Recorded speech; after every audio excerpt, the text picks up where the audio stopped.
What a piece of work is man! How noble in reason, how infinite in faculties, in form and moving, how express and admirable, in action, how like an angel, in apprehension, how like a god. The beauty of the world, the paragon of animals. And yet to me, what is this quintessence of dust? These words were written nearly 400 years ago by a man living in a culture completely different from our own. And yet we are able to read them today and relate to them in the light of our own experiences. Shakespeare's Hamlet, as indeed many other texts of the literature of that period, is still studied in our universities and acted on our stages, and every year thousands of students grapple with trying to find meaning in them. Why do we study Shakespeare, or for that matter, any literature from any culture apart from our own? What can we gain from such a study?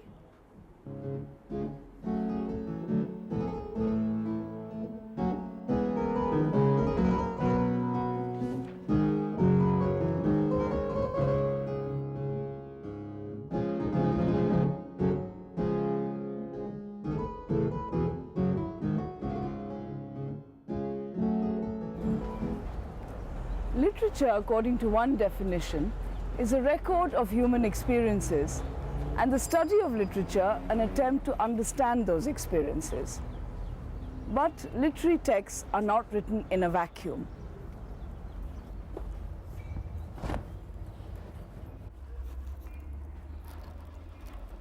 They are written by men and women living in particular societies at particular periods of time, and surrounded by all the cultural, intellectual, and material realities of that time. So literature offers us a certain perspective of social history and is at the same time a product of that social history. Literary texts construct history for us and are also a construct of social history.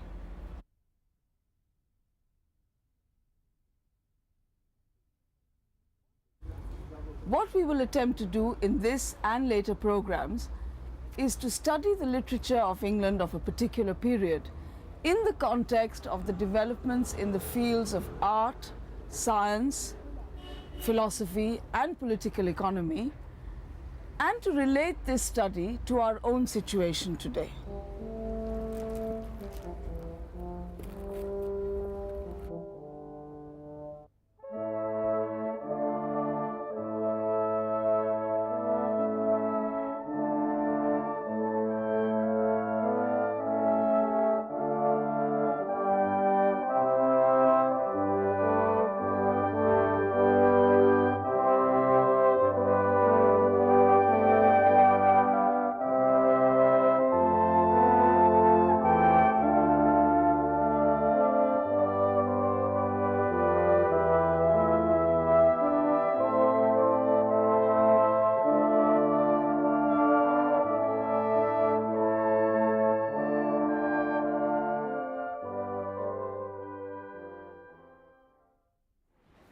But to go back to the Hamlet quote, "What a piece of work is man, how noble in reason, how infinite in faculties," these words epitomize the glorification of man during the English Renaissance. What do we understand by the term Renaissance? The word itself comes from the French word for rebirth, and it refers to a cultural movement that was supposed to have swept through Europe during the 14th and 15th century, spreading to England about a century later in the 16th century. Traditionally, the Renaissance is thought to have been a time of great cultural and intellectual reawakening, a revival of interest in classical art and literature of Greece and Rome, and a decisive break with the Dark Ages, or what has been called the Dark Ages. In fact, we will find that this view of the Renaissance is one that we have inherited from the Renaissance itself. If then we are to call any age golden, it is beyond doubt that age which brings forth golden talents in different places. That such is true of this our age, he who wishes to consider the illustrious discoveries of this century will hardly doubt. For this century, like a golden age, has restored to light the liberal arts, which were almost extinct, grammar, poetry, rhetoric, paintings, sculpture, architecture, music, the ancient singing of songs, the Orphic lyre. The Renaissance was probably the first epoch in history to have this notion of historical awareness. It looked at the past, which began with the civilizations of classical antiquity, which it saw as periods of great achievement, following which then came what they called the barbarian invasions and the destructions of these civilizations of antiquity,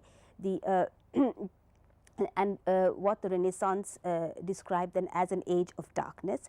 Then comes the period of the Renaissance, where you have a revival of all the arts and sciences which flourished in antiquity. And in our thinking today, I think we have inherited this schema of transition from darkness back to light and to a golden age.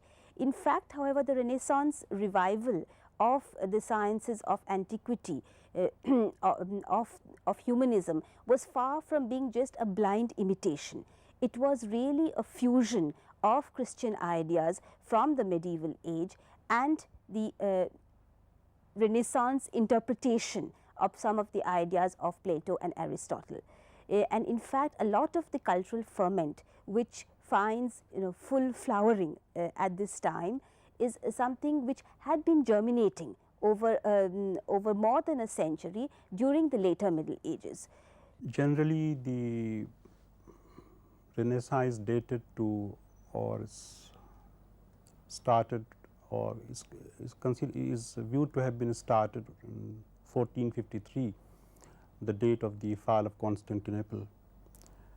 And it is said that immediately after that, the event was of such consequence that scholars and artists and men of letters, they fled from their city and found refuge in the neighboring townships of Italy and France. And then there starts the Renaissance, the reawakening, the new birth of the European civilization. But it may appear to be an oversimplification, and this may not bring to one's mind the true picture of the Renaissance, because Renaissance as a temper, as a state of mind, as a mode of expression and thought, it began much earlier, and to date it to 1453 would be a very simplistic view of the whole thing. If you look at the map of Europe, very close to Italy, France and England, you have Spain, Moorish Spain, where a very great Arab civilization flourished right from the 8th century. This civilization is characterized by its explorations, its large-scale translation activities of Greek and Latin texts into Arabic. The debt of the Arabs in reviving the classical learning is acknowledged by Rabelais, who painted his school of Athens in the 15th century. At the center are the two great giants, Aristotle and Plato. And here is Avicenna, one of the most promising Arab scientists. In other words, there was not such a decisive break with the past as has been earlier imagined. As with any view that any society would like to present of itself, as with our own concept of an earlier Ramraj in Indian social history, for example, any such view that a society would like to project of itself is bound to propagate certain myths about itself. We will see that the philosophy of humanism was responsible for the creation of certain myths about this period. The humanists themselves are largely responsible for the myth that the classical period was the zenith of human civilization and the medieval period was one of unrelieved darkness and gloom. It is believed to have been Petrarch who was the first to have conceived of the notion of the 1,000 years separating late antiquity from his own period as a period in which literary culture and public virtue had become extinct. What was therefore implied was that a revival of culture could only take place with a revival of interest in classical studies, and this was something that the humanists were attempting for the first time. However, any examination of the medieval period does not bear out Petrarch's observation. The classical sciences were available to many medieval institutions, and the cultural achievements of medieval Europe were really based on the availability of this knowledge. If you look at the Gothic cathedral, these could not have been constructed without a very specialized technical knowledge of geometry. The plans were laid out in extreme detail, and it points to the availability of classical science and an awareness of its importance. Classical learning, far from being extinct during the medieval period, had in fact permeated medieval thought in many ways. There had been two earlier revivals of classical antiquity during the medieval period, one during the late 8th and early 9th century, and one during the 12th century. The texts of the classics that the humanists studied had often been preserved by medieval scholars. The humanists themselves can be seen as descendants of the 12th century dictators, the teachers of practical rhetoric. Hence, the notion that humanism was responsible for a sudden and abrupt revival of interest in classical studies is a notion that we can no longer hold.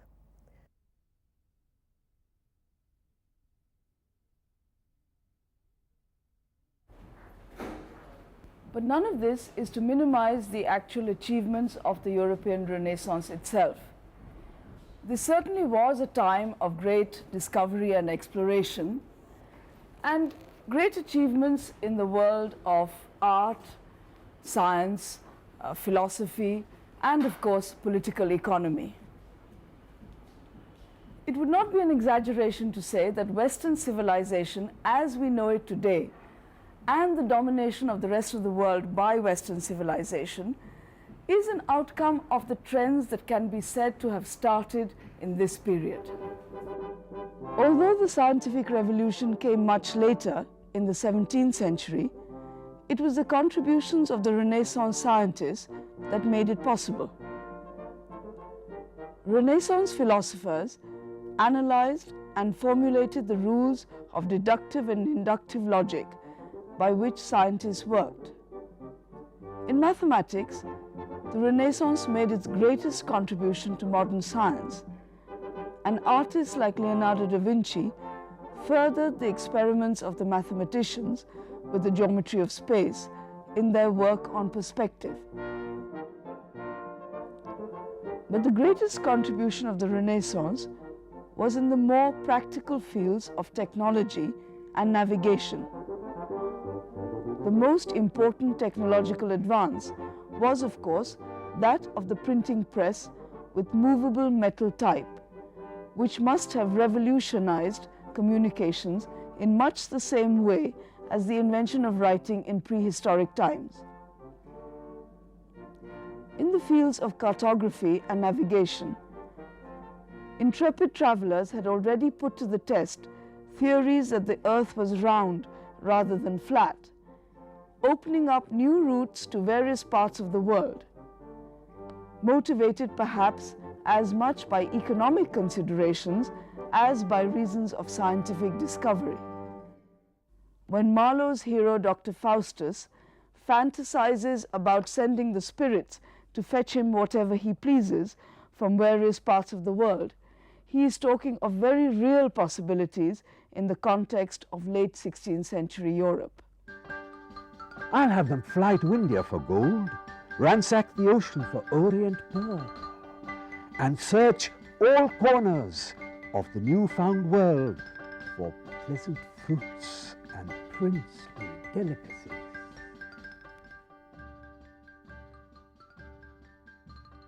if you look at Italy, I think the new art of the Renaissance found its expression in the emergent city-states, which saw the rise of a wealthy and ambitious, highly ambitious mercantile class, who then went into the patronage of the arts. One important avenue where this wealth was channelized was in the patronage of arts, not just construction activity, but also in the commissioning of paintings.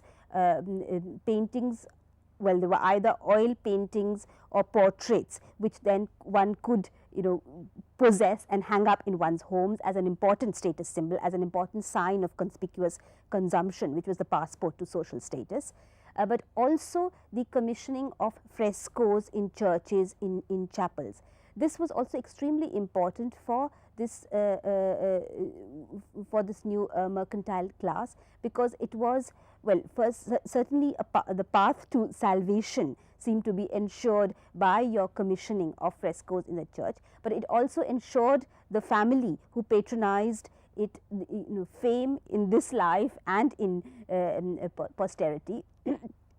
And this is reflected by the fact that, for example, the chapels took the names of not of the saints to whom they were dedicated, but of the families who commissioned the frescoes. For example, the Brancacci chapel, as we still know it today. We have a similar situation in India today, when wealthy industrialist families commission the building of temples, both as a display of wealth and devotion. The Birla Mandir here was commissioned by one of the largest industrial houses, industrial families in the country, and is named after them, the Birla Mandir, rather than after any of the deities who are housed within it.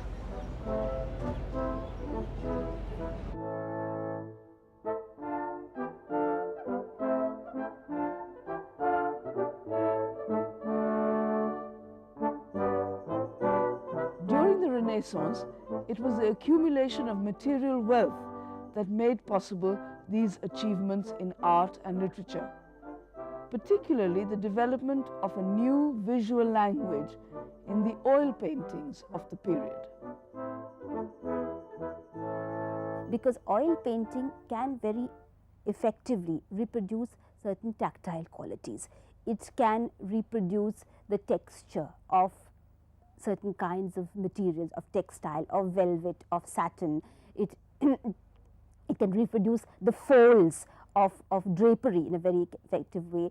It can reproduce the shimmer of pearls. So it is really a mode of painting which can inculcate this feeling of being able to almost touch the precious objects which are depicted on the surface of the canvas, not just touch them but also possess them. And in fact, many of these paintings, especially portraits, were also a celebration of the material wealth of the possessors of these portraits, because they focused as much on bringing out the inner qualities of a human being as on also the material artifacts which they represented.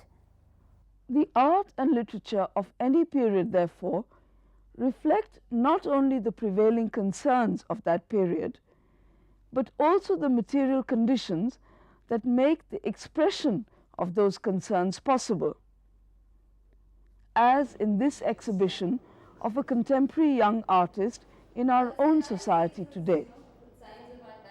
I noticed you also use some Hindu imagery and religious imagery. Again, you've got the podium. Yeah. See, actually what happened was, we have a dual kind of an education. The kind of education we have where our mental development takes place at least has made me into an agnostic, rational skeptic. Right? So I cannot accept anything that pertains to religion or religiosity, and I tend to feel that even religion kind of, the kind of games that we are seeing being played out on the political level are also a sign of, this one-upmanship game that's been going on between various cultures. But at the same time, now the various paintings that we have from various movements have all been religious. The paintings do reflect contemporary themes, But at the same time, it is also true that this expression has been made possible because of the patronage offered to young artists by wealthy industrialists. Corporate houses today commission paintings and sponsor exhibitions by young artists, motivated by much the same reasons that the wealthy burghers of 15th century Italy patronized the young artists of their period, as a socially acceptable form of consumption of wealth, and in this case, a clever niche marketing strategy.